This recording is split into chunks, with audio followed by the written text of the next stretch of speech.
Hello, what's going on, everyone? Welcome to DFG Podcast 011.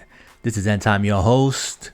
Appreciate you being here, whether you're catching this live or on a VOD, that's a video on demand, either at mixer.com/endtime, that's XENDXTIMEX. That's my gamer tag on my preferred console of gaming, which at this point is the Xbox.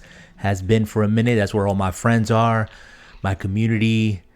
That's where I do my gaming. Although we give some love to PlayStation, Nintendo, and all gaming in general. Much appreciated that you're here once again. If you're catching me on YouTube, you still have to type in that drama-free gaming on the search. But that's all it should take. I'm with Nate. Kind of like a last second thing here. What's up, Nate? What you up to? And Nate is just doing his thing, so he told me he's gonna be popping in and out. What's up, Nate? Are you hearing me? You here? Alright, he told me he's gonna be doing his thing, so I'm not too sure if he muted himself or not, but if he pops in and happens to share with us, it's all good. Nate, jump in here whenever. Let's see. I got volumes and everything corrected so I can hear him doing this thing. But it's cool. Guys, tonight we're going to play a little bit of Tom Clancy's The Division 2. We are on the eve of Warlords of New York City now. I've been avoiding all spoilers because it's not official until tomorrow, which is a couple of hours from now. At least here on the East Coast, it's 10:02 p.m. And stayed away from YouTube, stayed away from these people who had the inside early access. And I don't know, I just booted this up right now, and even this screen here, if I recall, it wasn't black like this. So this is kind of cool. Maybe we're already in it. I know I have mine paid and pre-installed, so didn't want to advance the screen until I popped on here. Oh yeah, this is new. This little background here with the intersection there. I see the sign in the background says Brooklyn Bridge. And what else do we see here? Yeah, the background, Statue of Liberty. That facade in the background. This is looking kind of dope. I guess they're just getting us in the mood here. Again, in a couple of hours, we'll be launching into Warlords of New York City. And this is a great time for you to still pick up The Division 2. It's less than $3. I think it's $2.99 plus tax. So you can't go wrong if you haven't jumped into The Division 2. Pick it up, check it out. A lot of content a year later, so you'll be coming in when there's a boatload of stuff. And if you like what you see and you enjoy it, then eventually jump into Warlords of New York City. A lot of changes coming, and we'll probably chat here and there during the podcast while we just talk tonight. And I was getting ready to say that Jay was gonna pop on this evening. He's usually my co-host here, but something came up for him, and okay, it's telling me Warlords of New York expansion. I got a little bit distracted. Speak with KC Bell. Maybe it's active already. Serious? Leaving mission area. Hold on. She like over here? Yeah, she's over here. We're going over there. So Jay wasn't able to join up with us today. And to be honest, guys, I don't know if my schedule is going to allow it for me and him to get tomorrow. But if we do, then we'll launch another podcast tomorrow. What's up, Nate? I thought I heard you in the background there. You with me, brother? He's doing something. Nate, you just jump in here anytime because I could hear you, so you should be able to pick me up on your end. So, it says here, talk to the pilot. You're ready to go to New York. Embark on a manhunt for Aaron Keener in downtown Manhattan and progress your character from level 30 to 40. Transfer to expansion. When you transfer to NYC, your group will get this bandit and you will not be able to return to DC until NYC campaign is complete. Oh, okay, I see this. All right, so I'm going to New York. If I can go there now, let's go.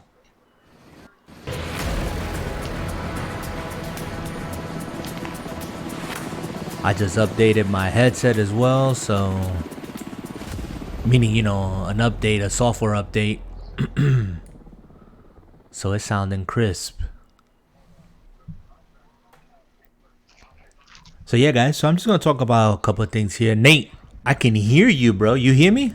The division have suffered heavy casualties. Can you hear me, Nate? We believe it was a targeted strike. Oh, man. Nate, make sure you ain't muted. I can hear you. So you're probably muted. If you're talking, I see your little green light turn on, but I can't hear you, brother. So, oh, look at this, man. Back to New York.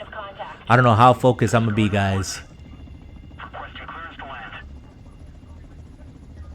Cardinal 1 to base, I repeat.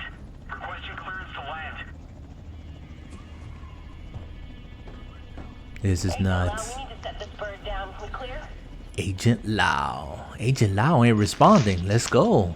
Agent Kelso is like, come in, come in. Copy? You copy? What's up? What's going on down there on the ground? We need to get down there. Come on, man. Let's land this bird. Wow, this is surprising. I thought this would be dropping midnight. But they said 3-3. Look at the glitch. Look at my gun is like strapped across my right arm. My left arm is not holding anything already. Look at this. Look at this. Come on now. That's just killing the immersion there. Come on. You know I'm gonna be on this content, so This is Kelso. We're on our way. I think we need a charge. Let's go. Let's go into City Hall. Let's go. Move! Get to cover!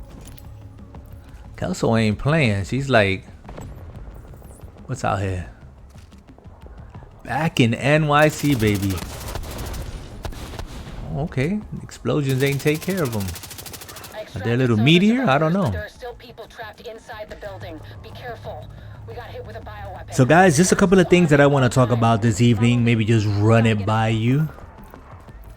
And disable HUD tutorial. You can now choose to disable HUD. We'll keep it on. Why not? Let's dismiss. Let's see, just for the sake of it. Let's keep moving forward. Nate Dogg, what's up? Talk to me. If Nate don't say anything, I don't know, man. He's probably waiting on me. I don't know, because I'm waiting on him now. Ooh, explosions everywhere. Couple of topics that I want to talk about tonight. The first one, just to kick things off, is I'm asking the question: should you care about next-gen consoles? You know, should you? I think there's always two sides to the coin, and there's a lot of hype, a lot of excitement. We've talked about it here on the podcast. And I have said, I think week after week, when we have mentioned the consoles, that I will be one of those day one adopters. I will be picking up the Series X most definitely. And, you know, I'll be on that train. Why should I care? Well, I've always been a console gamer. And wow, we leveled up already. Look at this, already level 31. So I've always been a console gamer from way back in the days. Just recently got into PC gaming. And you know, the truth of the matter is that even though I got a gaming PC right now, I still do almost all of my gaming on a console.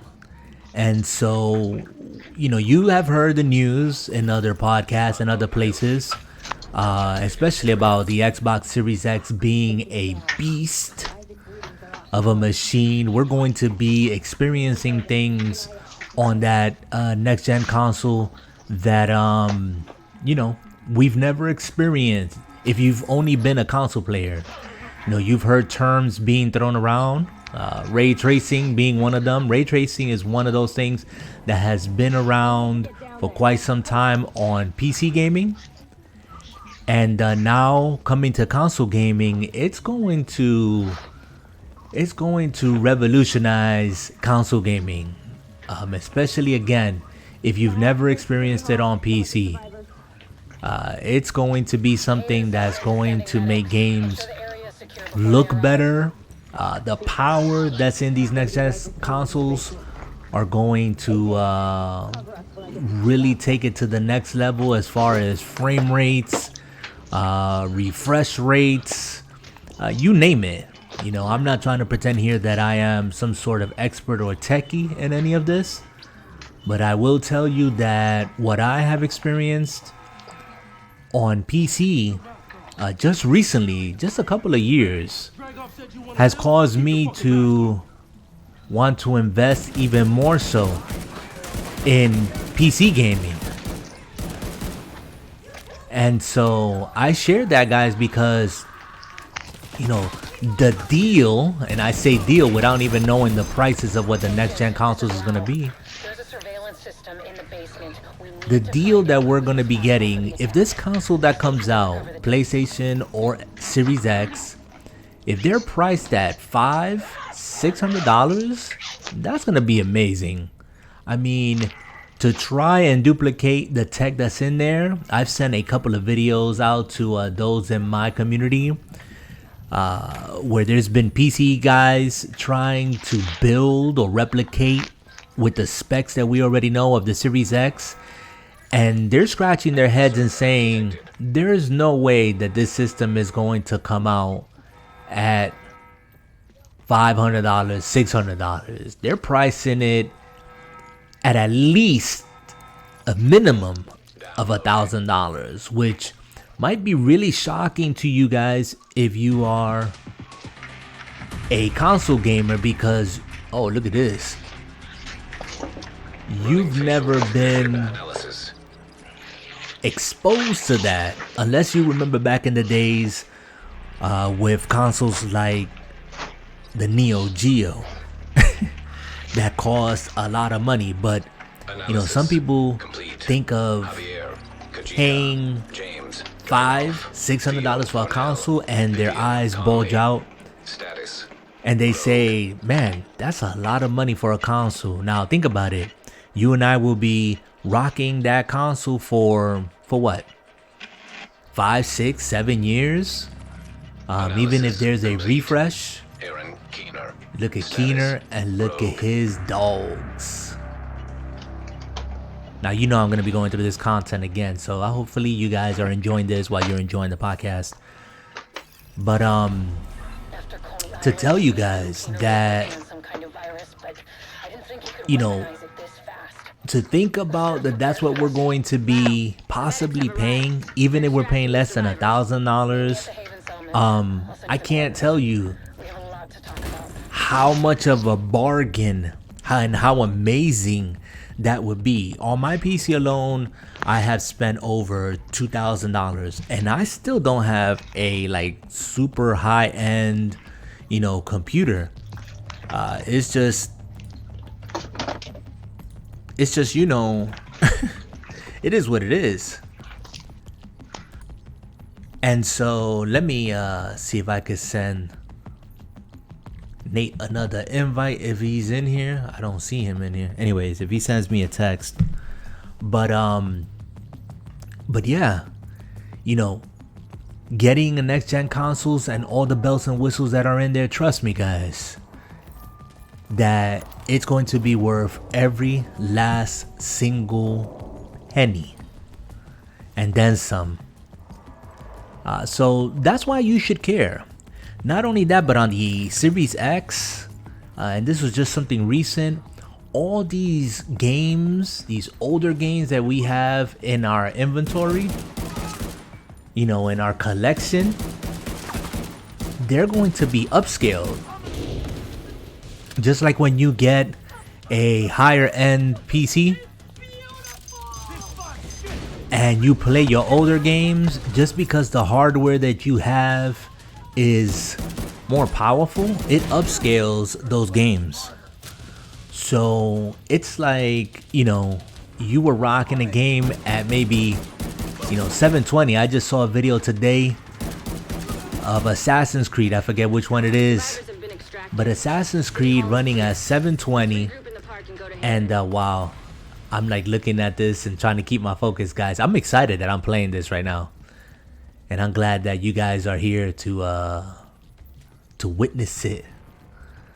But what I was saying was that these older games for your Xbox, for your 360 games, all this stuff that you have, when you play it on a Series X, is going to upscale.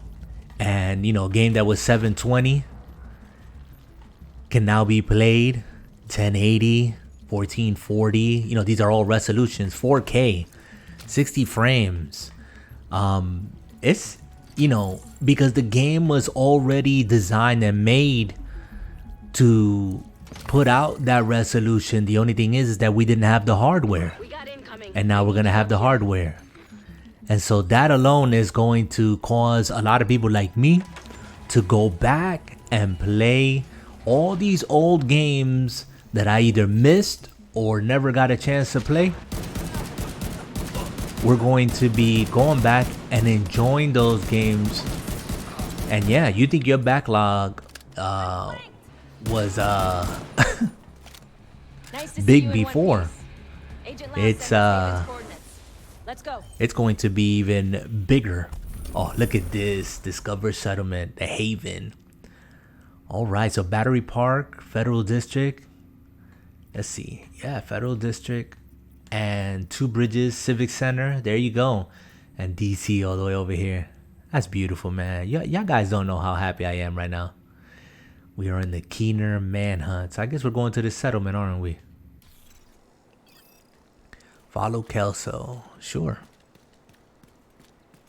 And so, yeah. So I can tell you that and give you even more reasons. Not just to be excited, but you should care about next-gen consoles because, it's going to be an investment if you're a gamer, especially with the Series X, to know that Decontamination Zone, Lower Manhattan, to know that your games are going to move forward with you. Your peripherals, your controllers, your headsets, it's all going to move forward with you. And that's just... That's just awesome. When I think about it, I remember how many other consoles have I gone through and upgraded, and my controllers that I bought on my previous system, they didn't work on the next gen consoles. Headsets, all that stuff, games. But not now. Not at least with the Series X. Don't know about the PlayStation. I heard that PS4 games are going to be playable on a PS5. I hope so, because there's a lot of games that I would love to play on the PS4 that I didn't get a chance. But again, see if I can hit it. Yes. Yes, it should. Here it is.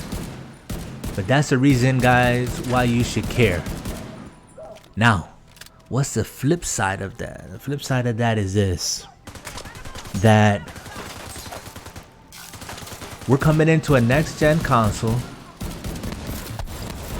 And that means that the current gen console right now is going to have a ton of games. at much cheaper prices. As a matter of fact, I was contemplating to, again, I've already said I'm going to get the Series X, but I was thinking to myself, am I really going to pick up a PlayStation 5 day one? Because most of the games that I play with my friends, I play on the Xbox. Excuse me, that's where my friends are at. And the next thing is that if I do play any third-party games, I'm going to play them all on my Xbox. So, except for first-party games that I would play on the PlayStation, that's the only reason I'm going to pick it up. And I don't think there's going to be too many of those. As a matter of fact, for me, in my case, there's going to be plenty PlayStation 4 games that I want to get my hands on. And so if I pick up a PlayStation 5, I'm really just going to be playing PlayStation 4, PlayStation 4 games for I don't know how long. And so,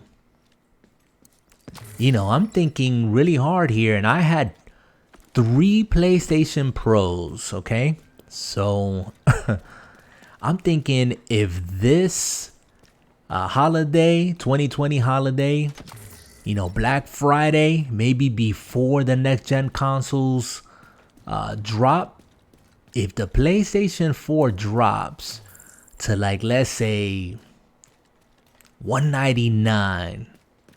I mean, right now it's $399. It hasn't depreciated in price. And why should it?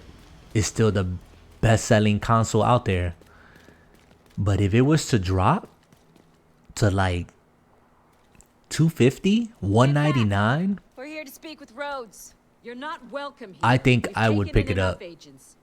I would pick up a Pro and play, play me Horizon Zero Dawn, God of War, all those games that I either started and never saw them through. Fine. Plus the collection of games that the PlayStation 4 has.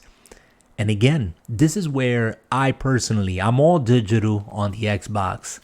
But, on the PlayStation, I kept my, I kept my collection. Nate, you there? Hello? Yeah, you there. I can't. I'm sorry. You hear me? Yeah. All right, cool. What's going on? No, that's cool. I'm just going to finish up what I was saying. You're good. On the PlayStation, I've always kept physical games. I've never felt like, going digital on the PlayStation. A big part of it was because I never had PlayStation Plus. So I never took PlayStation online except when I was playing Destiny way back in the days. So, for me, and Nate, if you're jumping into this at any time, I'm talking about why should we care or maybe not care about next-gen console. And I've already given kind of my side on why we should care, all the advancements and all the stuff that's coming that's going to make console gaming that much more better. But the flip on that is that I'm really considering not picking up the PlayStation 5 on launch date and picking up a PS4 Pro. Especially if it drops down to $199. Fuck that. Yeah. That's pretty. I don't know. Yeah. What do you think? Because they, I don't know. I still think that, we're running about that time. Both systems have been out between the Xbox One and the PS4. They've been out for a while, but I feel like between the PlayStation Pro and even the Xbox X, but just specifically talking about the Pro, it's I feel like they almost just got started. They added the VR thing, and I don't know, I would get a Pro definitely, because as we know, when all these systems first come out, every first batch is the let's see they're gonna work. Let's see what works and let's see what doesn't. Right. Let's see what sticks right away and let's see what doesn't. Right. Yeah, and So it's kind of like, it's like kind of like I don't, from what they're saying, it looks awesome. But I'm with you kind of like on the pro thing. Like I would get a VR and do the pro, and because I heard some of those things are just phenomenal. brother, What they're doing. let me tell you, I had, like I said a little while ago, I had 3 PlayStation Pros, 3 at one point. I gave one to my son, one I wound up selling, and the other one I traded in as part of a upgrade to my Xbox One X.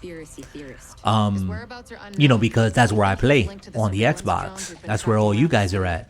But whatchamacallit? But I had the VR. I had the VR 2.0, and it was dope. Some of those VR games, I think the Star Wars was like the best. yes, some of those games were dope. Not all of them, but a lot of them. And I have a room where I have space. Only thing I didn't like about VR is that it's still wired, on the PlayStation. And if it became wireless, I think the PlayStation, Sony would lead the VR industry in gaming, because wireless is just the way to go. But I would just pick up a PlayStation Pro just because there's so many games that I either started or never got to.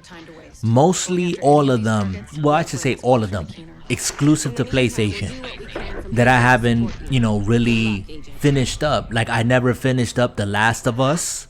I never finished Horizon Zero Dawn. Didn't finish God of War.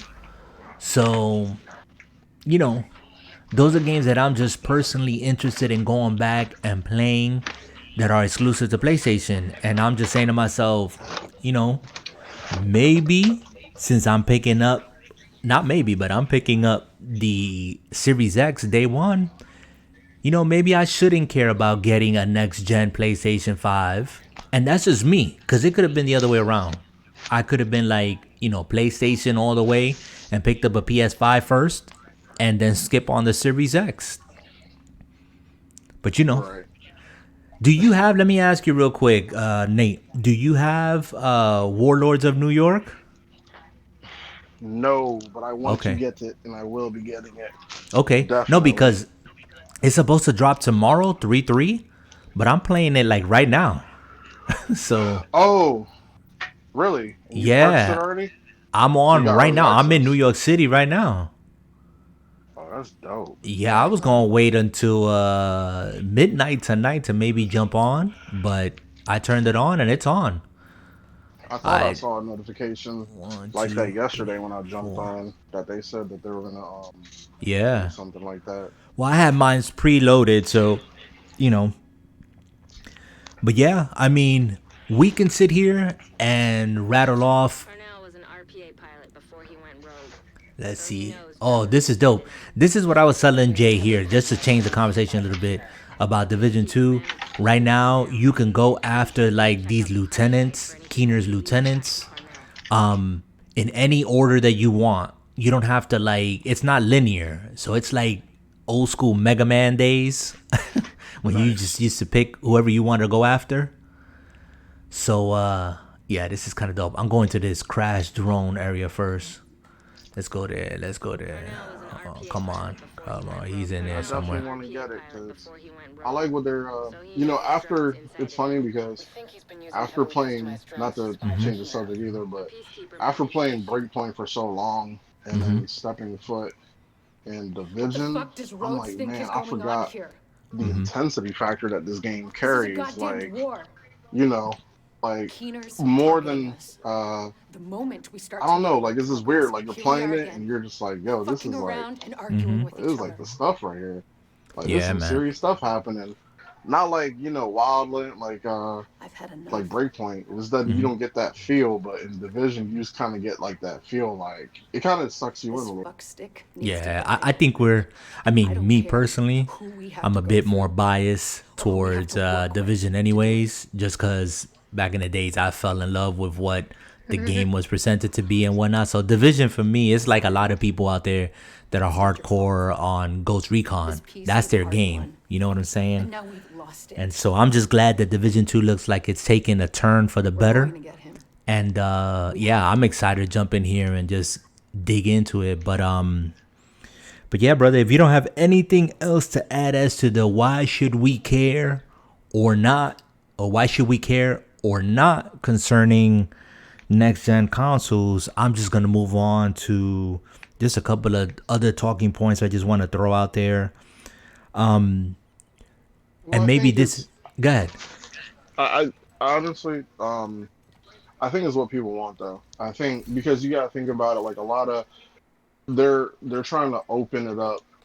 A lot of PC gamers, they like the fact of being able to have that dream system and basically like you can push the tempo on it. You have an elite system. As for console players, like a lot of us, it is what it is. We understand that, this is good, but then for enough, like for going for let's see, the next model, we know we're gonna have to upgrade. And it makes sense if you think about it. Like for like the Xbox, I'm looking at that as far as it being upgrading and being able to upgrade it. And I'm like, you Right. know what? I would do that because think about it. Like, unless they do what Destiny 1 did and they say, okay, we're doing away with upgrading, we're getting rid of that system, and we're bringing out a master system that can play Xbox One. We're gonna and then it's just like, oh, come on, what'd you do? But Right. other than that, I think that these next gen, and if, like you said, if the rumor is true about PlayStation and about them truly making it backwards compatible, where you can relive like some of these games that were, really hot at one point, then that is going to be a real game changer because I think when it comes to all the new systems coming out, the blurred over conversation is backwards compatibility. And they're like, yo, we want to know, like, are we going to be able to play those old games? Even for Xbox, like, people were checking the list when Xbox One came out, like, what's backwards compatible? What's backwards compatible? Right. And there's still a lot of great games that have not crossed over yet. Right. Right. Right. PS3 teased us because it was backwards compatible, but it was only a couple models. Mm-hmm. Then they had the PlayStation Now, which was kind of like the Game Pass, like so it's like there's all these things like where people are nostalgic in this era. They want to do that. That's why these classic systems emulators are coming out. So I think they also are prepping themselves in the future. They're realizing that and they're saying, you know what, if we can, you got to think about it, the technology is always there for a lot of these things, but Right. it's just never used, or it's not unlocked or it's not activated. So there's like, yo, if we can create a system, put that there, and then later on activate it, and next thing you know, like they have something like an emulator on there that can do it, where you can pay a certain amount of money and you can upgrade it, and you can get the library. People are gonna be going for it because like you said, The Last of Us, Horizon, what was the one? Horizon Uh, Zero Dawn. yes, Horizon Zero Dawn. Think about it, being able to play games again like Quake, Quake 4 and all these other, even me, like I'm a Splinter Cell head. It's like, what, I can play Splinter Cell 1 now on the PlayStation. Like I can go back and play that. Mm-hmm. And then, because even if you think about it, and this is the last point I'll make, look at a game like Call of Duty. Now look at what they did. One of their games, they completely, all they did is to say, hey, we're going to remaster Modern Warfare, which was the game at that time. People bought the game. They didn't care about the game that it came with, that a package came with. They just cared about, hey, I'm getting Modern Warfare remastered. Right. And a lot of people just got that just for the remastering, not even for the actual Modern Warfare game. Yeah. because people loved it. You Yeah. know? I agree. Yeah, I think that and a lot of part of that had to play with that Modern Warfare remastered. I didn't get it because I just didn't get it. I loved Modern Warfare in the days, but to me it kind of like played on your nostalgia, Yeah. and I said to myself, I had fun with that game when it first came out. Realistically, am I gonna relive those, memories and all whatnot, blah blah blah? And that's why I didn't get it at the end of the day. But I understand why why it was attractive and appealing to a lot of people, because they were playing off that nostalgia. Oh and yeah. and yeah, and they got their sales, and look at the new Modern Warfare now. It's crazy. Again, I didn't pick it up, but it's bananas. Like the whole reboot, and I kind of felt like I knew that was coming eventually, Yep.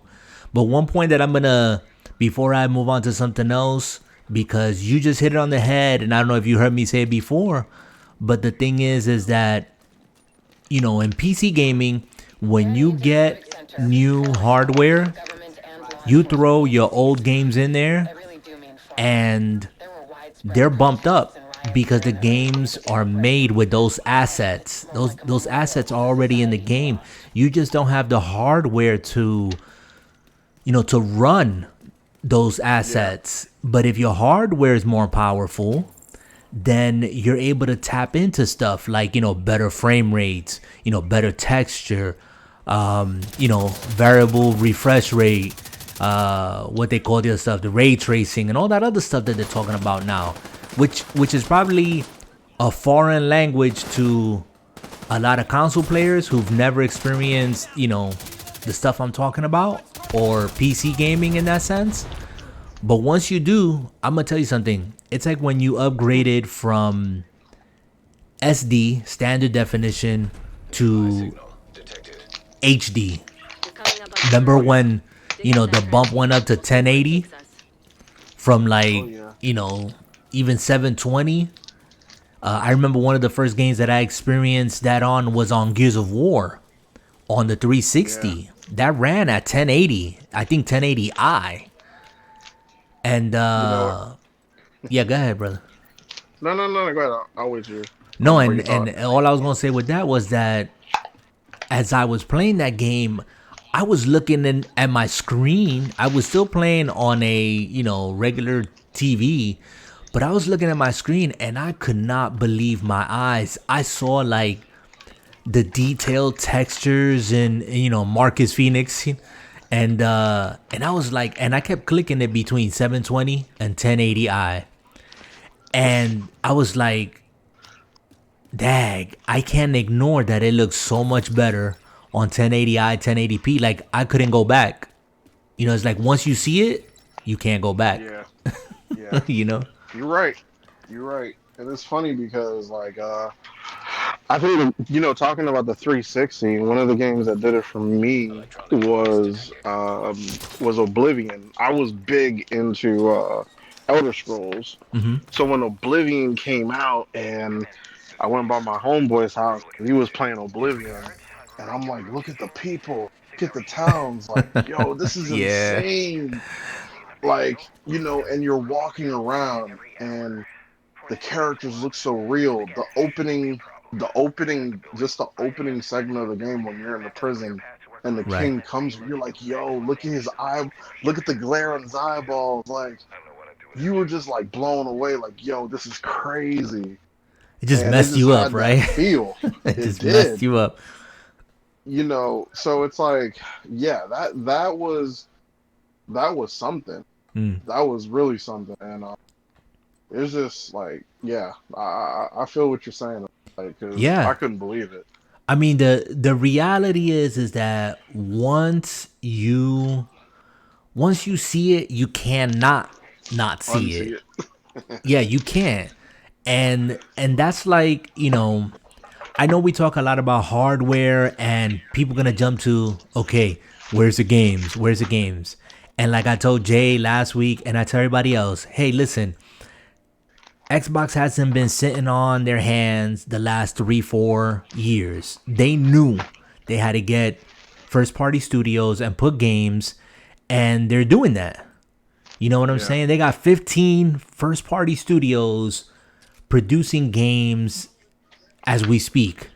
So I anticipate that games are going to be coming, you know, maybe not day and date from the, you know, launch of the new system, but they're coming.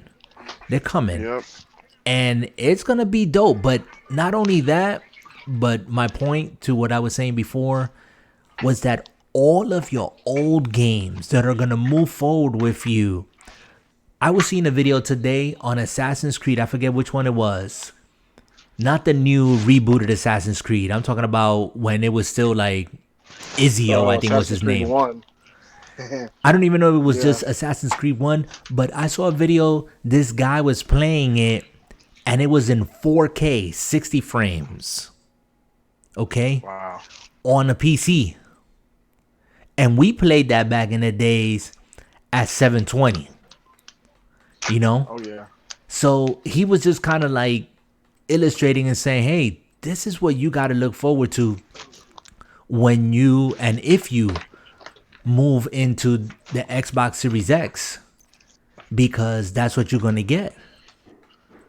And I was just like, I mean, I knew that already because I have, like I said, a gaming PC.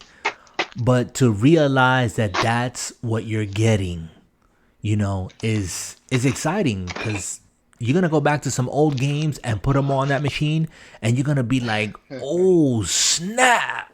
You know, forget about wanting to run out and buy new games. You have an entire catalog of years and years and years of games. So it's just exciting. Think about even Halo. Games like Halo. Yes. People, long time ago, people have always said, "Oh, I don't like it. It's too cartoony." But imagine if they gave it more of a realistic vibe, like, and they kind of updated the graphics. People would just be like, "Yo, I can't believe this is Halo. Like, this is different. Like, wow, I can't believe what I'm looking at." Look at Reach on PC that launched not too long ago. That game looks dope. It's just, I mean, it's just look at even the game that me and you had played recently. Look at like our response when we went back to Destiny 2, and we're just like, yo, this looks beautiful. Like, right. It almost sucks you back in, but then you know, you're just like, whoa, this is crazy. Right. Yeah, because the last time that I played Destiny, I was playing on, it wasn't on the X, it was on the PlayStation 4 is when I played Destiny last. Yeah, that's the last time I played it. Yep. And so I hadn't even touched Destiny 2. And when I popped it on that Xbox One X of mine, I was like, wow, this game looks amazing. Yeah. Oh, yeah. Yeah, it's just crazy. Serious.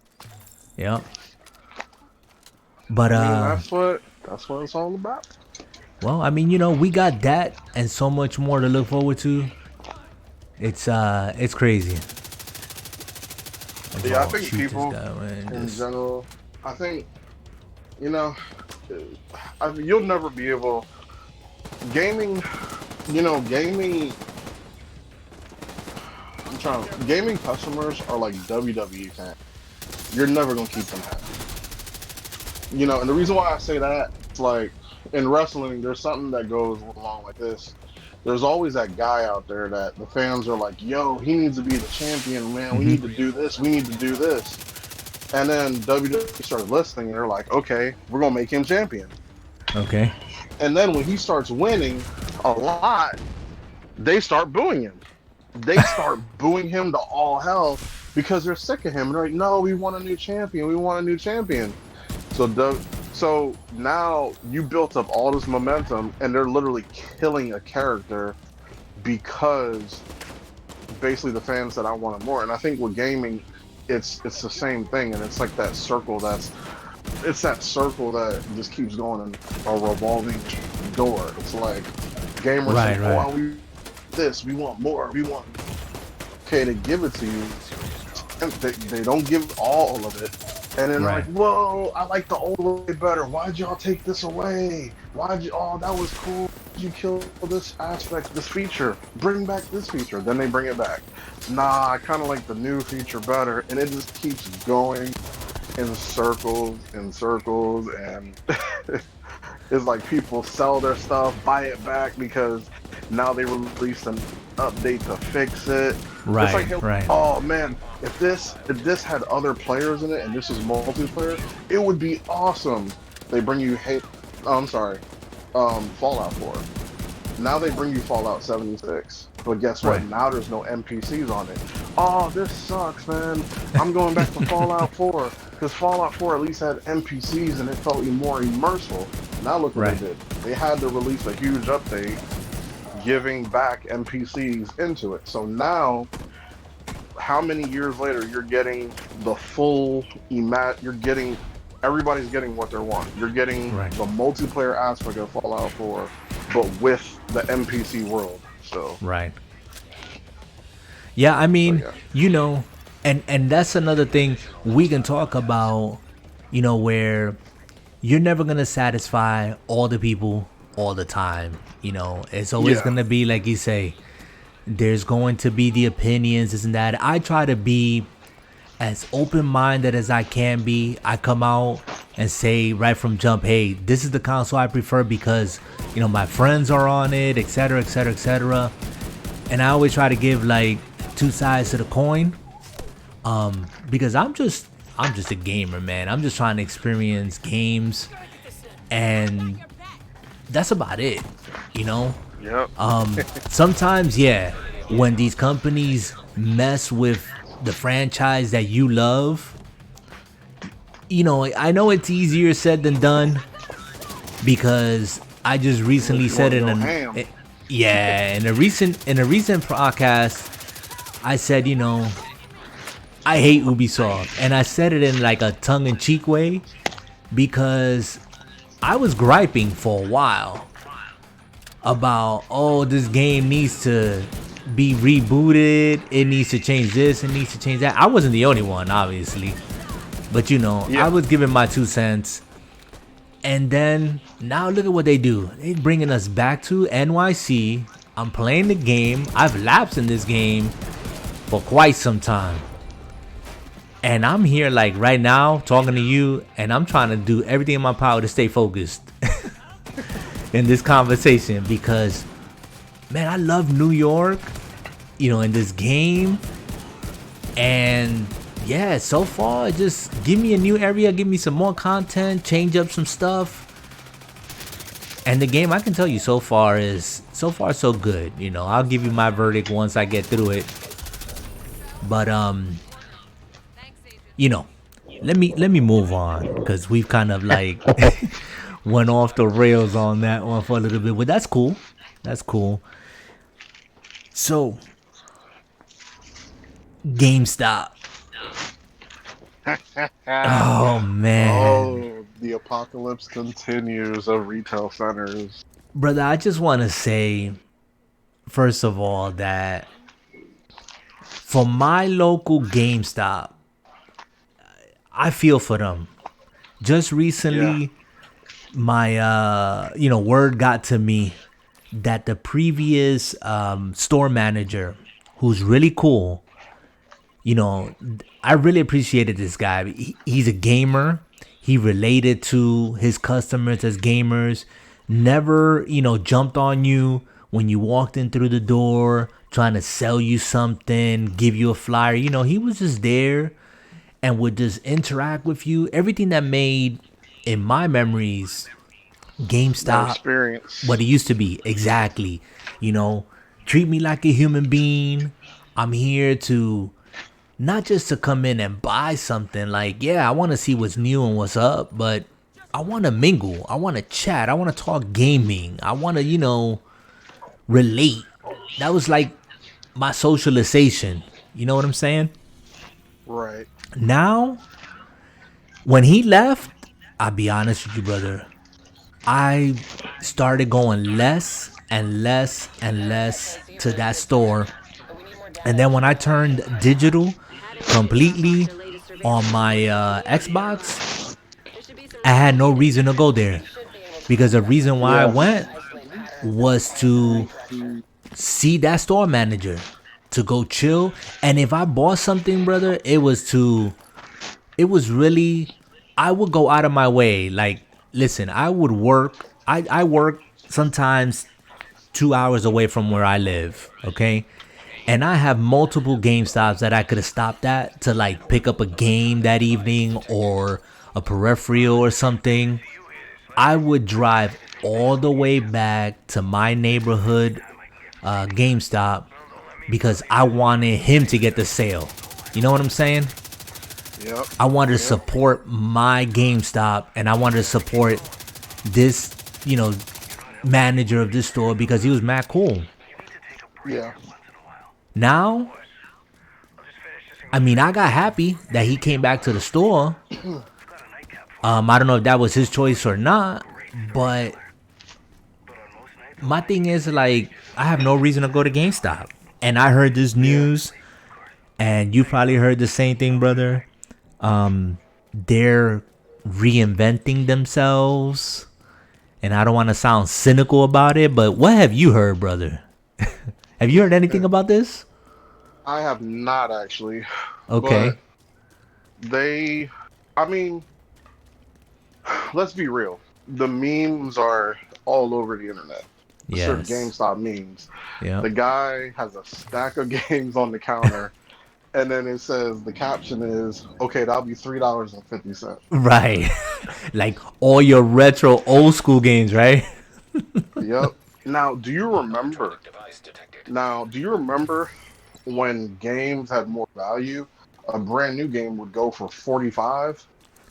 It would go for $45. Right now, if you buy a game today, you go back tonight and return it and trade it in, it's worth $28.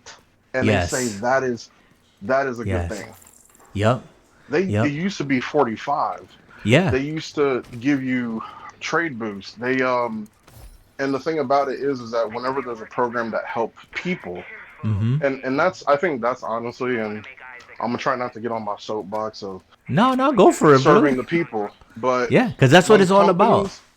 It's proven when companies, number one, when companies don't take care of their employees, you can't expect them to take care of their customers. Number two, that's true. When the policies support your customers, when they don't support your customer and they more so secure your pockets, forget it. Yeah. And GameStop, for years, they've been changing everything. Yeah. First, it started off with, the GameStop card, you got 12 free issues. Now you can go digital. Then they said, there's a GameStop club. Pay $49, you'll get this card, and you'll get Pro. There was three stages of it. There was a regular GameStop card. Then there was GameStop Premier, not GameStop Pro. Then it went on to like something GameStop Elite. Yeah, like they Elite. had tiered it. You were going to get more percentage off on used products. Right. Then you go back and they say, they killed that program. They're dealing away with all that. So now it's just Pro or nothing. Now you get your 10% and that's it. There was no three score bracket. So before, you're like, I buy games all the time. It's worth it. Why not? Because when I trade it back in, I'm getting 20% instead of the measly 10. But again, somebody, in the head office was sitting down, and they probably had somebody said, what's up with our numbers? Why our numbers ain't looking good? And they probably said, hey, if we can shave out this program right here, we'll bring the company back $100,000. Yep. Yeah, they probably gave them ultimatum. Get rid of certain store managers, cut their pay, cut their vacation pay. And it's a game, but in the end, they're gonna lose out. And look at Sears. Yeah. Look at Sears was all about, customer, you come in, you borrow a product, we got you, no problem. Right. But when Sears lost sight of that and they started trying to protect their own pockets and they started cutting corners left and dime, even for employees, it went south quick. Right. Quick. Until now there's a lawsuit from previous employees who were working there because they were like, yo, we worked here for 20 years. We've been serving this company. And just like that, y'all going to hand us a little package and say, here's 8 weeks worth of money. Have a nice day. Thank you for your service. Right. Like, retirement funds gone just like that.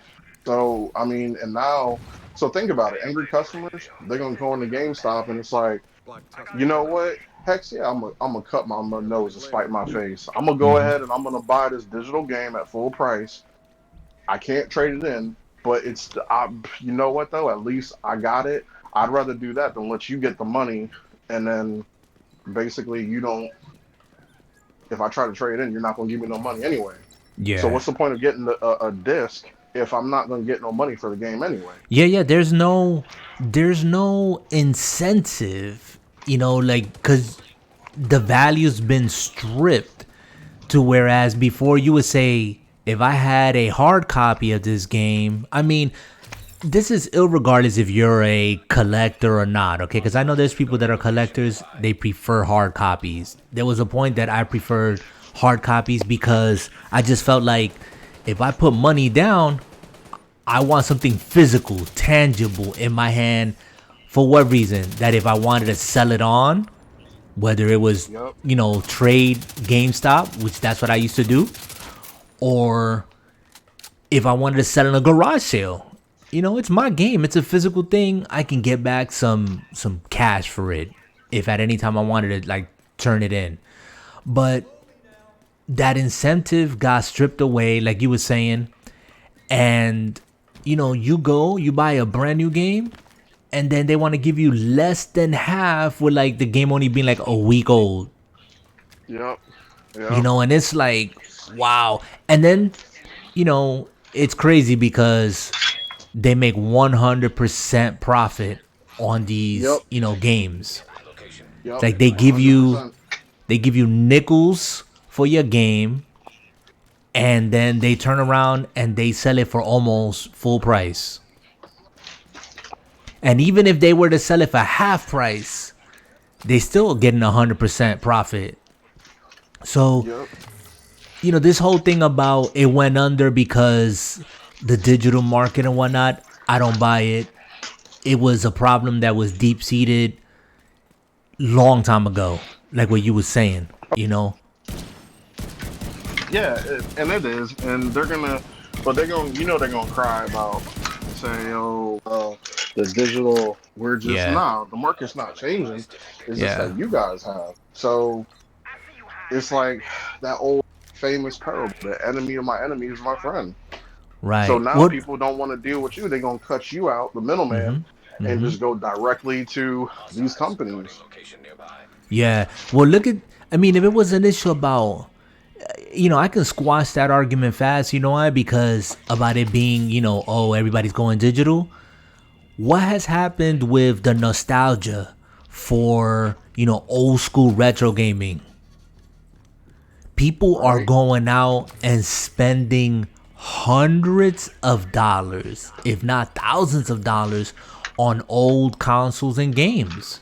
So you can't tell me it's the digital market, this and that. No, there's people, and there will always be people that are going to prefer hard copies of things, and again, it goes back to, perfect example, that store manager of mine. I'm not going to mention his name or anything, but, that man worked hard, bro. He would do, events in the store. Like when Smash came out, he had, a Smash tournament on the old Nintendo systems, sign-up sheets. He would get pizza from next door. Hungry Howie's was next door. He would get boxes of pizza, and people would just come, bro, just to watch, socialize, wait for those midnight launches. And it was like, hey, he's giving back to the community, making it a place that you want to come to, that you want to hang out. But now, no more. Now it's like, why am I gonna go there? Like, there's nothing there for me. And like you said, I can just go, and that's what makes the digital market so much more appealing. That you're like, I ain't gotta go there. There's no reason for me to deal with, the hassle and the harassment and this and that. Save myself the heartache and pain. I build up my library digitally, and when you start to understand that all you're doing is purchasing a disc that's only a key to give you a game, then you go, you know what?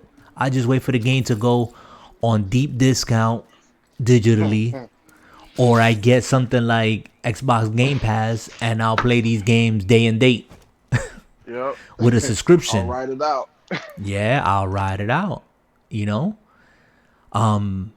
It's sad.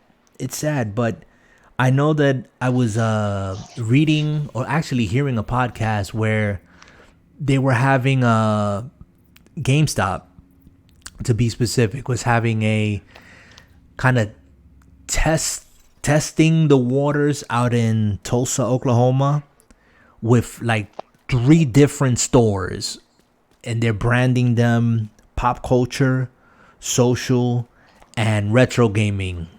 So, you go into one store, and the one store is going to have, the toys. That's your pop culture store. It's going to be collectibles and toys. You can still get games in all these stores that I'm mentioning. But that's what that environment is supposed to be, like a toy store. Oh, wow. Then you got the retro gaming, self-explanatory. They're trying to set up old school systems, and then having people come in and play, and if they want to do tournaments, then you got to sign up, and I don't know all the details. I think that some of the game time on some of these retro consoles is going to be like, you need to pay for like an hour game time, or something might be like $5 or something. Anyways, just some foolish stuff like that, because I'm just like, really? And retro gaming here, they're talking about just like NES. They're not talking about Atari or, Neo Geo, nothing like that. They're talking about, NES, I think it's as far as they're going back, because realistically speaking, who's going to get all these older machines that are like harder to find? Not GameStop. That's going to cost money. Yep. So they're not going to do it.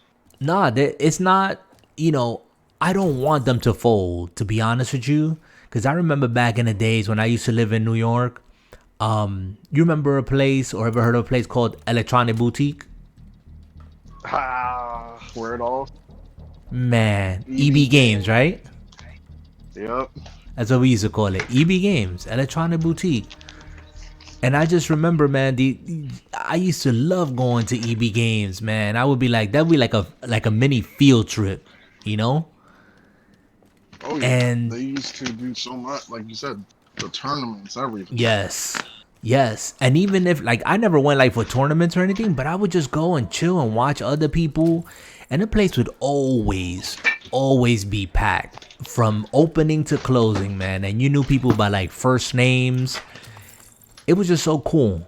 Now it's like, again, so you have this pop culture, this retro gaming store, and the social, where they're setting up, I guess, from what I understand, not just games, but, D&D and Magic the Gathering and all those other things that you would do in like, the little social clubs and whatnot. So that's all what comic book stores are like. Yes. The comic book stores, like, brother, I remember I would walk for miles from where I used to live up in New York. I would walk for miles to get to this one specific comic book store because they had the D&D stuff there.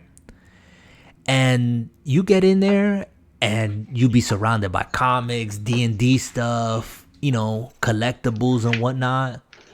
I can't see, honestly, I cannot see a GameStop converting themselves to try to pull people in again, saying, "Hey, come here and hang out with us and play Magic, play D&D, play whatever board game or whatever it is that you want to play." People gonna be like, "Cause what's GameStop gonna get out of it? Foot traffic? Your soul belongs to me." You know, they're looking to make money. Yeah. So And you're in their environment, they're going to harass you. Those comic book stores, they do it right. They and they're not bothering people. They got the table set up. They say, "You come in here, do what you gotta do. We good." Like, they've already established. So to get in that game, is this, and I think they already have but I haven't seen one called the Geek, was it Geek something? But it's a store called Geek something. I think I know what he's talking about. Basically, that's supposed to be their pop thing. They've been playing with that for a while, but you don't see them anywhere, at least around here. Yeah. But I just, I agree with you. I think that it's like, I think they're just doing too much. And what it is that I think that they just know, basically, it's one of those things that a stubborn company does when they're like, "Well, shoot, we ain't going to give them more for trading credit. So you know what? We just going to focus on these. We going to get these kids who like these pops to do all this." Nah, we ain't doing that, fam. But I'm going to tell you something. I heard that they are in deep trouble, brother. They're like bleeding money now, okay? To the point where someone projected that they wasn't going to make it out of Q1 of next year. Wow. That's how bad it is, brother, that they're not going to make it out of that situation, bro, because, other than hardware sales, what do they have? Yeah. And if these next gen consoles, think about this, if these next gen consoles, because there's PC guys right now, and I said it at the top of the hour, at the top of the show, there's PC guys out here that with the specs that they already know that have been announced thus far by the Series X by Microsoft, they've tried to duplicate the builds on PC with PC, current PC hardware, and they're like beside themselves and saying there's no way that Xbox is going to release its next gen console for no $600. That's not gonna happen. They are saying at the minimum, and even then it's still undersold, $1,000. Ooh. 1,000. Well, I mean, they got gaming laptops out. Yeah. But you saw how you just said, you just went, woo. Because as console gamers, we've never, ever paid $1,000, But let the iPhone come out for $1,500. Samsung phone, the S20, come out for starting at $1,500. And no one bats an eyelash. And people want to say, "Oh, but I get more use out of a phone, blah, blah, blah." But you know what?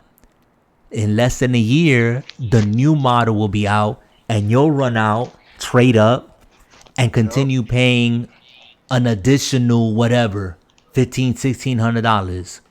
But a console's going to last you for what? 5, 6, 7 years? Yep. If you don't upgrade, even if they have a mid-gen refresh like they did with the Xbox One S and the PS4 Pro, even if you go, nah, you know what? I'm going to skip. I'm good with my system. You can have a system literally in your hands for possibly 10 years. And you're griping about a G? I'll tell you. And I said it already, so I'm not gonna harp on it.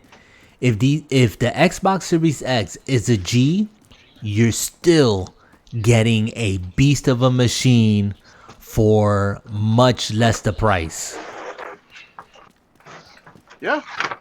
That's all I gotta say. This is coming from a guy who built a PC in 2017, and since then, my worth of what I've spent on my PC, on my gaming PC, and it's still not like top notch, has been over $2,500 easily. So I don't know what people are gonna do, but what is GameStop going to do if these systems are $600 or more?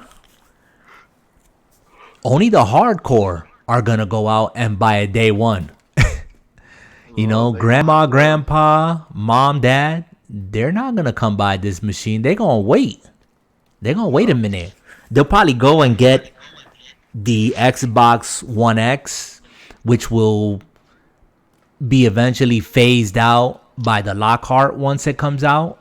The Xbox One S, you know, maybe at $200, but that's it. Other than that,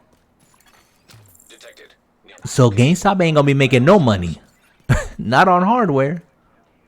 Yeah, and I think another thing that, and I said it already, like there's a lot. If they want to revamp the company, they got to start with their personnel. And the reason why I say that is because, and I said it earlier, I'll say it again. It is the same thing. You talk about a manager who you know. I know a manager. I know I know a lot of people that work for the company, and when they left, I think there's actually a guy on YouTube who used to be at work. He used to be like an ex-district manager. Yeah, I know who you're talking about. Yeah. I mean, people, and these are people, if you listen to them talk, they genuinely love the idea, like the world that they're talking about as far as a video game store is like the ones that kids dream of. Oh, this is awesome. Help people with games. Right. You know, help them, hold tournaments, do all that. That's a gaming store. It's the things that we all love. And I remember having conversations with particular people, and they'd be like, nah, we gotta do this. District manager says that there's not enough budget, and hey, they want this amount of heads. We don't have enough reserves. And I'm like, so why are you guys waiting on reserves? Shouldn't you use a tournament to help push reserves? Right. Like, and it's like, nah, we can't because the numbers. And it's like the people, the pencil pushers who are there, they just look at numbers and they're just like, this and that. I remember, and I don't know if you've ever had this experience, but you ever had games on there? You remember the time when you would have games on there, you walk in the store and they'd be like, oh, hey, what's going on, man? How you doing? Yeah, I'm good. Hey, I'm here to cancel reserve. Immediate demeanor changer. They look at you up and down, sideways, and before you know it, you're not careful, they telling you, nah, you can't do it. Getting mad. Like, I mean, I've had people like throw money on the register, like, nah, get out. Wow, that's crazy. Like, because, and then it's like when I talk to them later, it's like, nah, they're under pressure, and that's because the people, the powers that be, were basically pressuring them to the point saying that everything is about reserves. Right. So it's like the numbers. So there's nothing about people. Everything's about the numbers. Yeah. And it's like, that's what kills it right there. So it's like, if I come in and it's like the minute you walk in, it's like, hey, is there a game? Hey, just let you know, these are what we have for sale. Just let you know, this is what we got. We also got game. Is there any games you want to reserve? And there'll be the guys who will try to get real cool with you. Oh, come on, man, you know you want the game, it's coming out. And I'm like, nah, man, I really just want to buy the game. Like, it was crazy. And it's just like, y'all, you're doing too much. You're doing too much. You're doing too much. And I think that is just a company as a whole. There's so many things that they just need to change, that aside from all the bad tactics and as far as like where systems are going, whether it's digital or PC. Look, let me tell you something. If people love the service you're giving them, they'll buy whatever you got. And going back to a point you made, you said you don't hear people crying about Apple. That's because people live and die by Apple. Like, exactly. You tell people that Apple's garbage, people straight up get offended when fight you over that kind of stuff. They've bought into the ecosystem. But they're part of the family. But Apple's smart. Apple know that. So Apple's like, bet. So I'm gonna keep y'all in the cult, keep mixing the Kool-Aid with a little bit of this. Every year we gonna do this. Right. Companies like Apple, Samsung, Nike, all these companies, even Beats Audio, which is now owned by Apple. All these companies, they caught that vision early. They said, okay, bet, I'm gonna catch on to this early and I'm gonna do that. But when companies don't, then as a result you have what we call GameStop. Because they just said, nah, we ain't changing. We staying true to our colors. And guess what? You're gonna die with the colors. Yeah, and and again, that's why I say that I'm even thinking, not because PlayStation has done anything wrong, but because of all the right things that Microsoft continues to do. With Game Pass, their games coming out day and date on Game Pass, backwards compatibility. I mean, all these things that are just so appealing to me that I go, you know what? If I had to choose, because I can get the money between now and then, I can get the money to get both the PS5 and the Xbox Series X. No problem. I ain't gotta stop feeding my family to do that. I'm not gonna do that. Okay? But if I had to choose, and the only reason why I'm contemplating, hey, maybe I can skip on next gen and not get the PlayStation, the PlayStation 5, and just go ahead and get the Series X. The only reason why I do that, brother, is because Xbox is offering me my backwards compatible games. And I'm like, I mean, that's a wrap, like a guarantee. Like, there's no doubt. I don't know what PlayStation is going to do. Yep, all your stuff can roll over. Exactly. So it's like, oh, wait a minute. You tell me I ain't got to redo all this? It can just roll over to the next gen? Exactly. Like, of course. Heck yeah, let's do it. Yep. That's just how I feel about it, man. I'm just like, you give me customer service. You treat me like a king. Yo, I'll be a loyal subject for the rest of my life. That's just how it works. A loyal subject. Yeah. I mean, It's the truth, though. People, like I said, again, people live and die by it because they just, you gave them a good product. I'd be the first one to tell you, again, Xbox being my console of choice because my friends are here. It's where I do all of my third-party gaming. I mean, for me, it's just, I've always preferred the ecosystem. But I'd be the first one to tell you, PlayStation is where it's at when it comes to first-party games. That's a no-brainer. Everybody knows that. But why am I not on PlayStation? Well, for the reasons that I just said. Xbox decided to do all this stuff with Game Pass Ultimate. I'm just like, there's no reason why I need to leave. And there's no reason that PlayStation's giving me now to go over there other than, again, and it's always been with them, for me, their first party games. But I can enjoy God of War and Horizon Zero Dawn and The Last of Us on a PlayStation 4 Pro. I can do that. And just wait.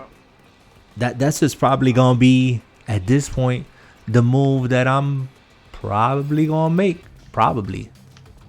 I say probably because I might just turn around and, pick it up day and date. That don't mean I'm going to be a hypocrite. It's just, I wouldn't even be contemplating that if it wasn't for all the right things that Xbox has done and continues to do until this day. So I'm excited, man. I'm just excited about that. And it's gonna be really interesting when that time rolls around. Mm-hmm. It's gonna be really interesting how they do it. How, you know, because we all know anything can happen like the week of or the week before. Right. They can switch it up big time on you and say, you know what, you're gonna go ahead and, because you know what people are saying. So this is what we're gonna do. Right. GameStop might say, you know what, we want to do something to get sales up for these systems. You know what I mean? Like we want to do something new. They want to do some kind of trading special. We got it. You know what? If I were GameStop, if I were CEO of GameStop, then I would be systems and saying, you know what, that's what we gonna shoot for. We gonna revive around this right here. So we gonna do some stuff, and it's all roads lead to these new systems, and we gonna figure it out. It's gonna be something that we gonna have to figure out, you know, because it's looking good, but you know, I still want to wait and what happens on launch day, because everything said before good, and it's just like all the hype or speculation or what we know. We all know that comes launch day, that first week and a half. You know, that's the, you know, we can't forget that with the 360 came the infamous 3 Ring of Death, that nearly crushed them. You know, if we remember the PlayStation, the PlayStations were having issues with it being played on its side. I think most systems now they don't make them like that anymore, because they realize playing it on the side is messing up the disc. But of course, if we're doing discless, then we can have an upright, you know, station now. Right. But it's like there's all these factors that like they learn from. It's like, hey, let's see what they do within that first week and what kind of incentives they got. You know, for a lot of people too, they're gonna be like, man, how much am I gonna get?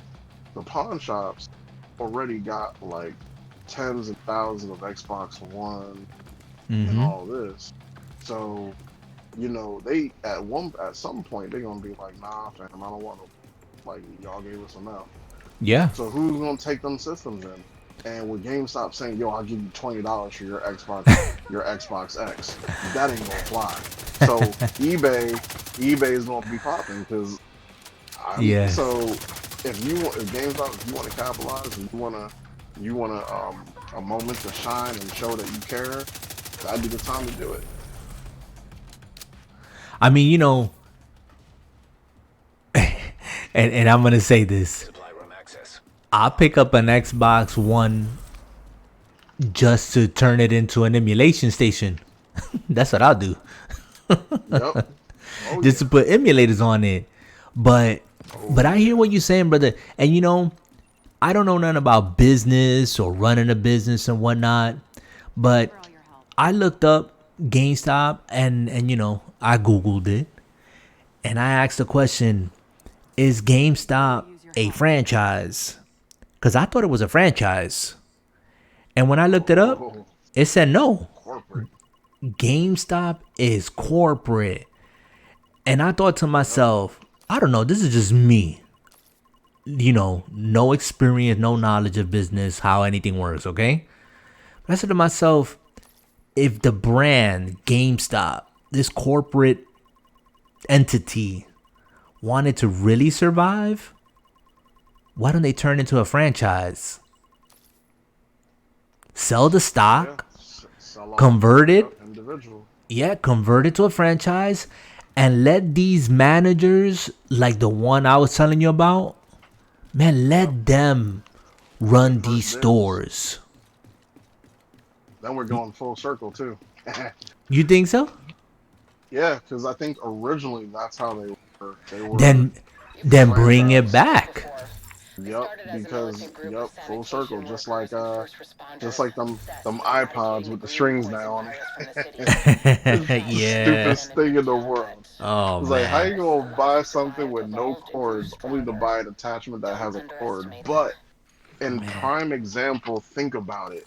those are people that believe in their product. That even though they're going in circles, they're still gonna buy something, even though it's going back to what it was.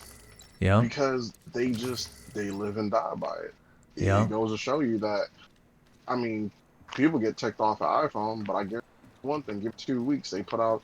If they release an update nobody likes, guess what? 2-3 weeks they're gonna fix it. Exactly. And brother, I was thinking about this, and I was like, a franchise that makes so much sense to me. And I didn't even know, like you just said, I didn't even know that that's how they started. That it would be literally full circle, because I mean, it could be, hopefully, but I might have to look that up because I remember when they used to have the electronic boutique here in the mall. That one was like one of the last ones to get bought out. Okay. Because I think, if I'm remembering correctly, I want to say I'm correct, but I believe that they were something like a franchise, almost like. Right. And then well, I mean, it kind of went full circle. For conversation's sake, let's say that was a full circle. Why not? If that's going to save the brand, and like you said, GameStop could have been a major spokesperson for these next-gen consoles, for gaming, period. They could have been out there as the face of, this is your one-stop place for all things, everything gaming. But they didn't. They're doing the wrong. They're looking at the wrong thing, brother. Because there's a bunch of retro shops, here and there in the area that I live. I know the one, if I mentioned it to you, on Reinhardt, right there by the Seminole Mall. Yes. You familiar with that store? Oh yeah. Well, I'm not even talking about just the GameStop there. I'm talking about the retro store there. Yeah, Cybertron Video Games. Yes. They held it down in the Sanford flea market for years on the end. Yep. And they just, at the time when they were going out, GameStop was just now doing all these new things. So it kind of just, I don't know, forced them out, but I know a lot of their managers, a lot of them, they all scattered and became managers at GameStop. Right. And it's funny because now they opened up a store in Sanford and they're there.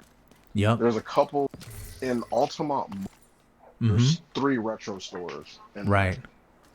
And they have, you go in their store, they have a glass case with every single system, and it's it's cool to see. Yeah. Yeah, which goes back to my point before. Don't tell me that the digital market is killing your sales, because retro gaming is doing just fine. And there is a thing called emulation that could have destroyed retro gaming a long time ago. But there's a huge population that will go and look for and spend the money on the physical thing, because they're collectors. So too, because it's like when you talk about that, look at these classics.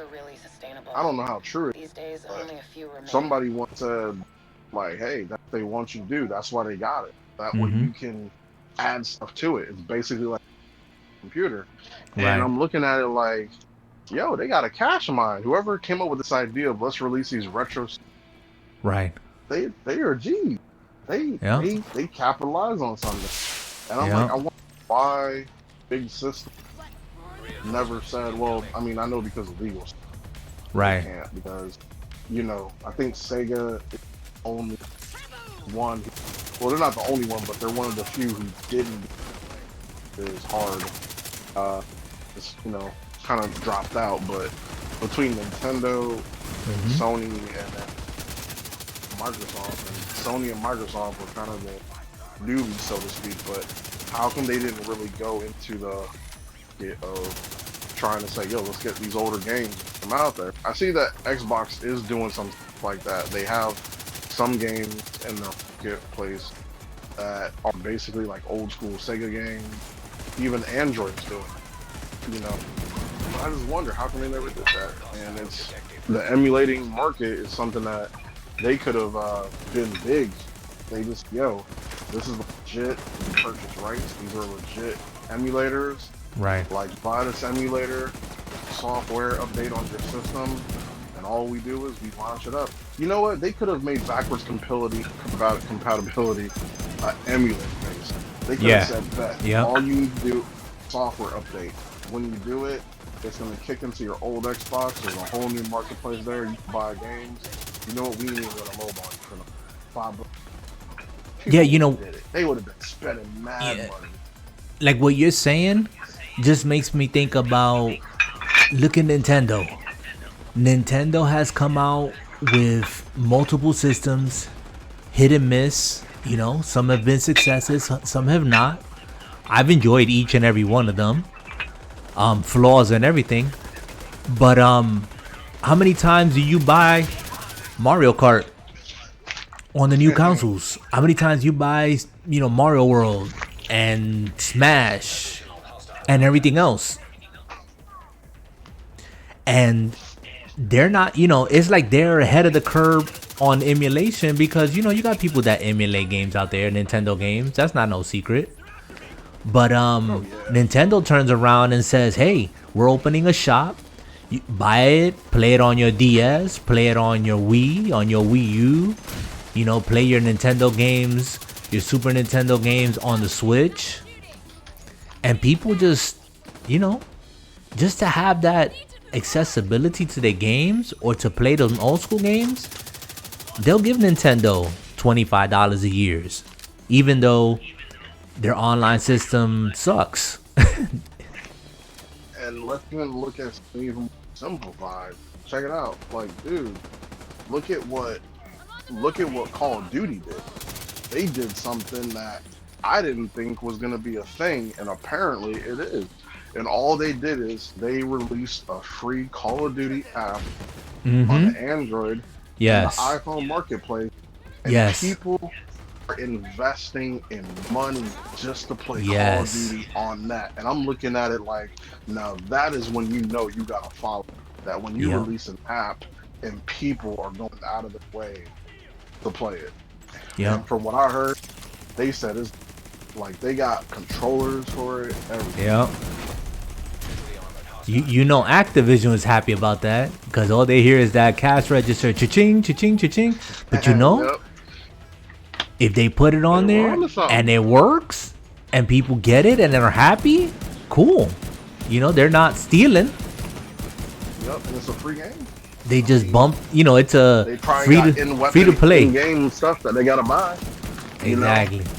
And you know how when it comes to free to plays, you got them people that drop like $200s of merchandise, just to look cool. I mean, even free to play. Look at free to plays. Free to plays. They did something right. They said we're gonna give you a free game, and you know what? You're gonna pay money just to change your costume. Some of us look at it like that's stupid. I'm not paying money just so I can look cool. Right. But you know what? It's working. Apparently, there's people out there paying $99 just to get a prime character. Brother, that's what Fortnite is doing with season passes. That's what Ubisoft is gonna be doing now with these tiers and season passes in the Division.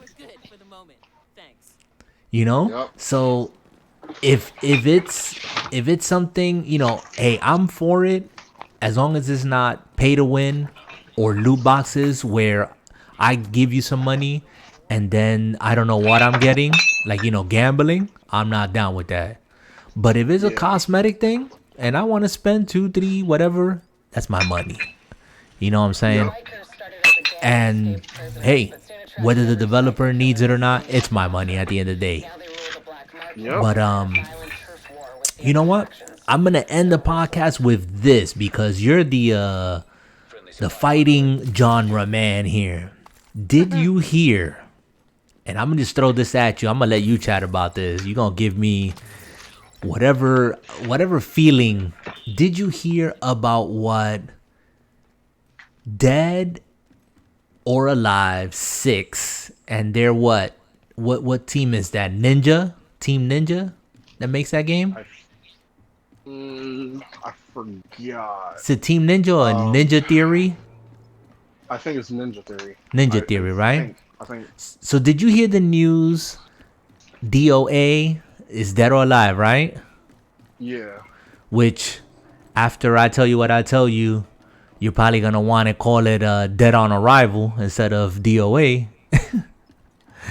Dead or Alive, but Dead or Alive 6 to be specific. They have free to play. Released, well, their game, right, has so much DLC that you can get priced at up to almost $2,000 worth of DLC. Wow, I believe it. And that's not the biggest part of this. I think you buy some like credits or something. Don't quote me on this, look it up.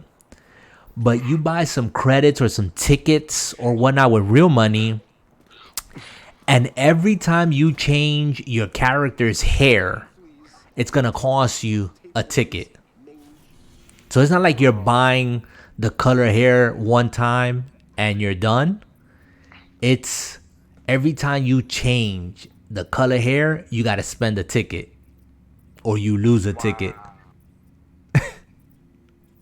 And you're paying real time money for this. Like, I think it's like $1 per ticket or something. Man, again though, if people do that, like that whole change your character, make them, wow. Yeah. Brother, that is like an all-time low. And I think if you look it up on Steam, because this YouTuber, what's his name? Yang Yeah. I don't know if you see him. I know Jay sees him. And I see him as well. But he reported on it. And he was showing the Steam page for DOA. And brother, he went down the list. And he was scrolling down for a minute for the DLC.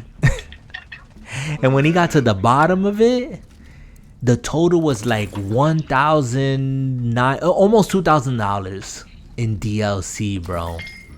On a $60 game. You know,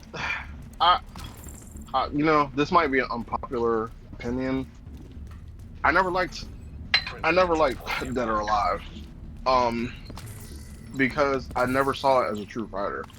Honestly, I think Virtual Fighter was a better fighter than Dead or Alive, because that game, it was been broken since day one, because they have a button. They have one button that reverses everything. Okay. Most third-person beat-em-uppers have a reversal button. There is no combination, right? Even in Street Fighter, if you want to parry or if you want to counter a move, there's some kind of a difficult combination to do. But you added a parry button, and I've watched people play this game and literally beat people. They beat people just by using that reverse button. Wow. Okay. Without even fighting, they just used a reverse button and just timed it perfectly, and they whooped everybody. So I've never been a big fan, so I'm a little biased in my opinion. But I think that's if Street Fighter did something like that, or Tekken, or even Mortal Kombat, some other premier fighter, I don't consider them a premier fighter. Because even so, you got a free-to-play game. You got reduced to a free-to-play. That's like what happened at NBA Live when their brand new version dropped to like $10 for a brand new year game, because NBA Live is killing it so much that they just, you know what, shoot, let's just drop down to $29.99.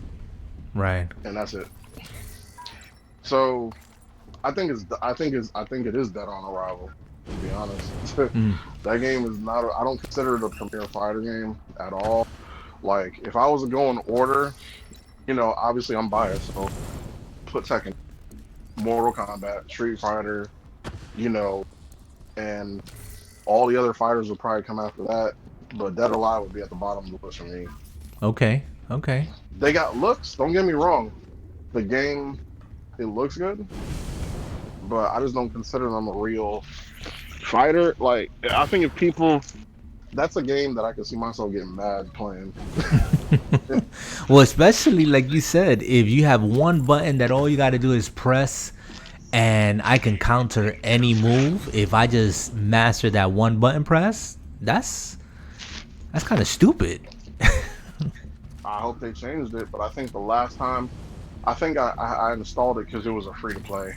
And Okay. I was just like, you know what? Let me give it a shot.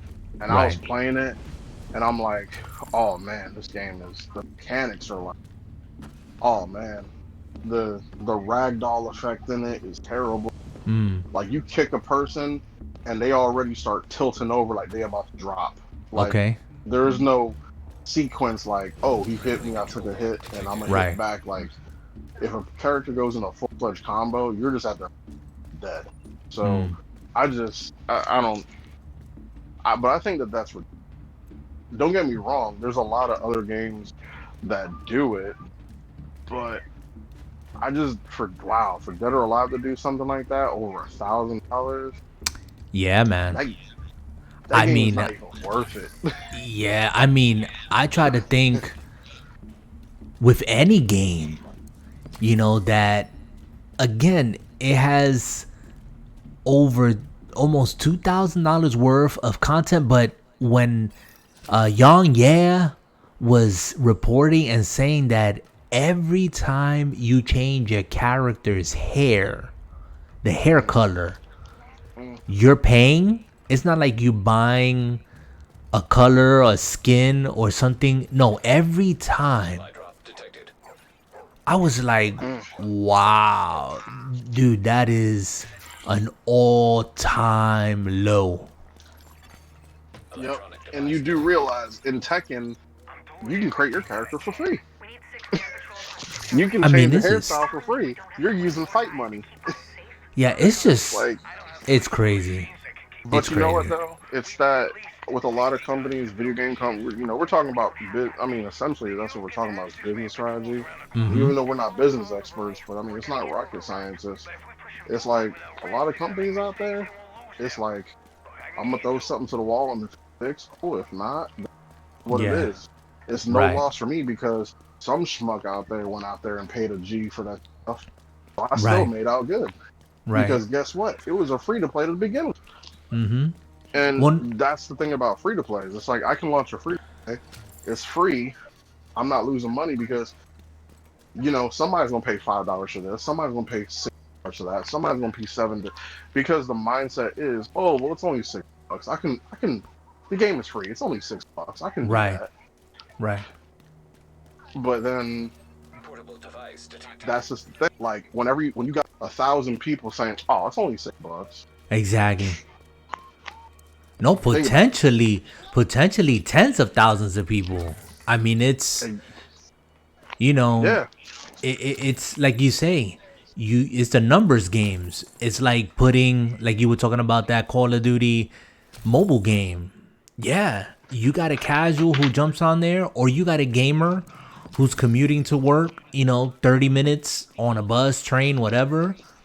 They can't bring a console with them, but they got that cell phone. They're going to jump on that. They're going to play for 30 minutes. They're going to buy a skin for 99 cents, whatever it is. And that's one of hundreds of thousands. And can you imagine they do cross-play on top of that? Oh, so man. People who don't play, yeah, exactly. People who didn't spend all that money to get the system and the game, they downloaded the app and they paid, let's call it $29.99, and you can play with Xbox players and you can play with PlayStation players. Right. The phone is fast enough to run it. You already have a controller. There's devices where you can mirror your screen on your TV. Yeah, brother, don't even get me started on that. You can use your Xbox right now today as a server and play your games that are in your library on your phone, on your tablet with xCloud. Yep. Yes. I've done it. I've made a video on it, and I've done it on how to set it up. And let me tell you, when you play your game, now it's far from perfect, but when you playing your games on a tablet, because a phone is too small for me, but the tablet is the way to go. When you're playing on a tablet, man, and you have, you're in your bed chilling or on your recliner somewhere, and you have a controller, an Xbox controller in your hand, and you have your tablet just propped up, and you're playing Halo, you're playing Gears, and it's like, it's not an experience I could even explain, man. It's just something that I'm excited about, and it's another conversation for another day, because cloud gaming is going to play a big role. It's not going to take over consoles, I don't think so, but it's going to play a big major role. And like I said in the past, and I'm not the only one, Microsoft is like well positioned to hit this market and do it right, is what I'm hoping. So all things point to that. Yep, you're right. You're right. Because, and I mean, it goes, and you got to think about it too. It also pushes, and I know we're trying to close off, but last thing, it's okay. You got to think about it. It's all full circle. So right. That agenda then pushes the phone agenda, because it's like, yo, let's compete now with cell phones. Let's bring out that 7-inch phone.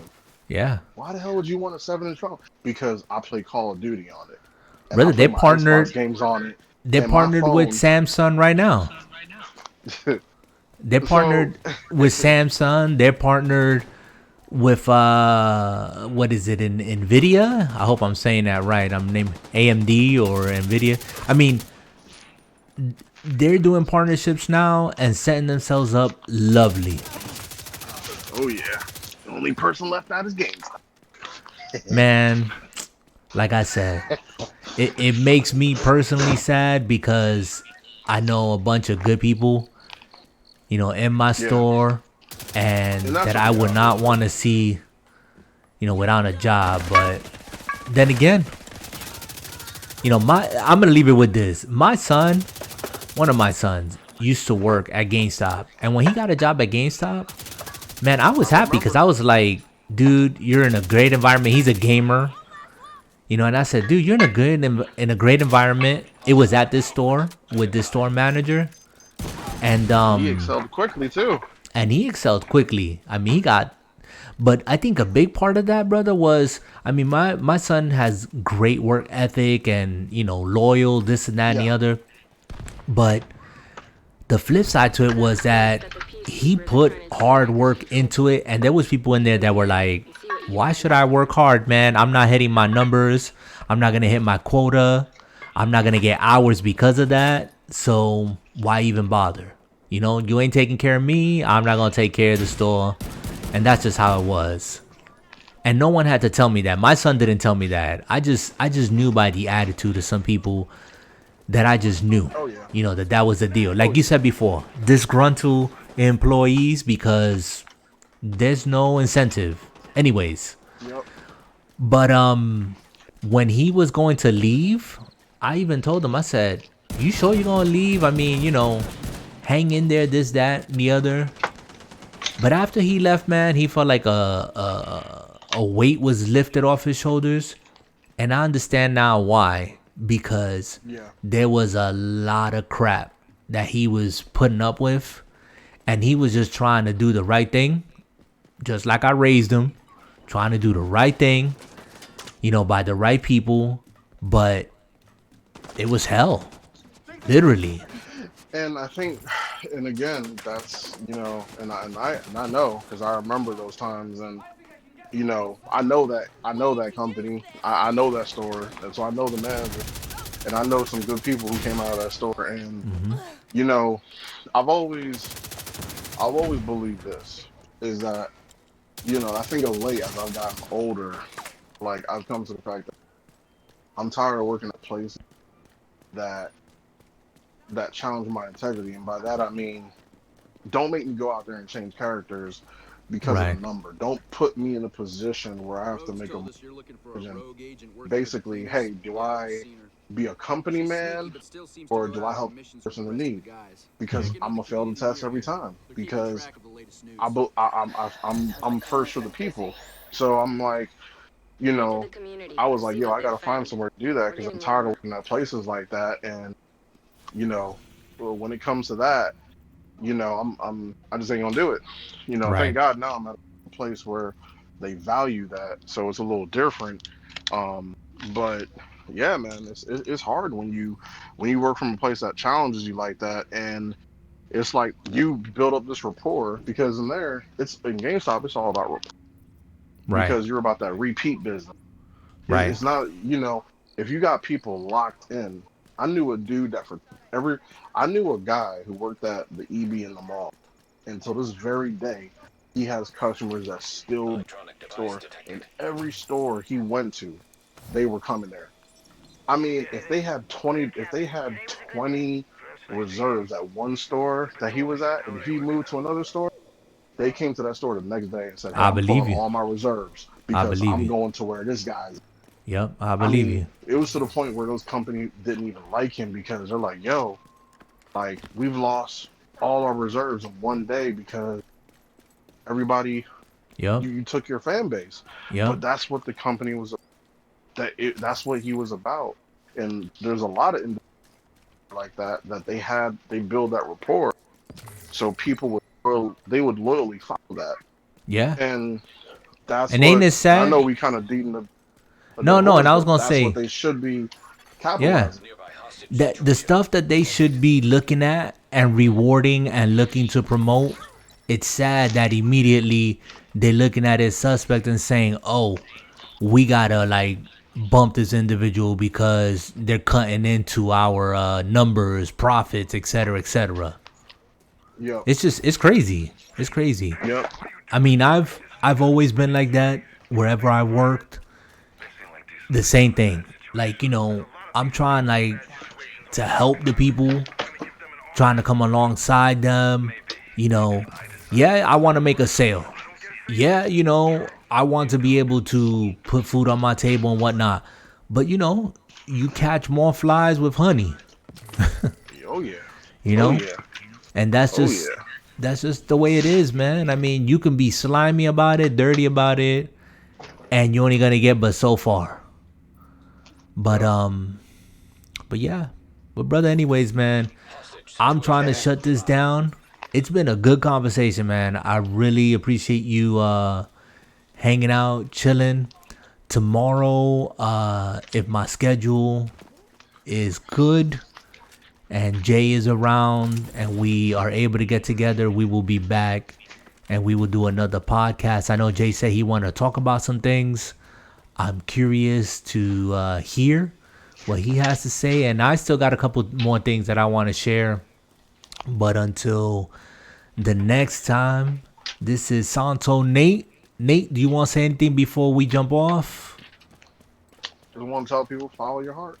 Follow your heart, but don't let the critics talk you out of, do your research, and do your research and find that solid research, and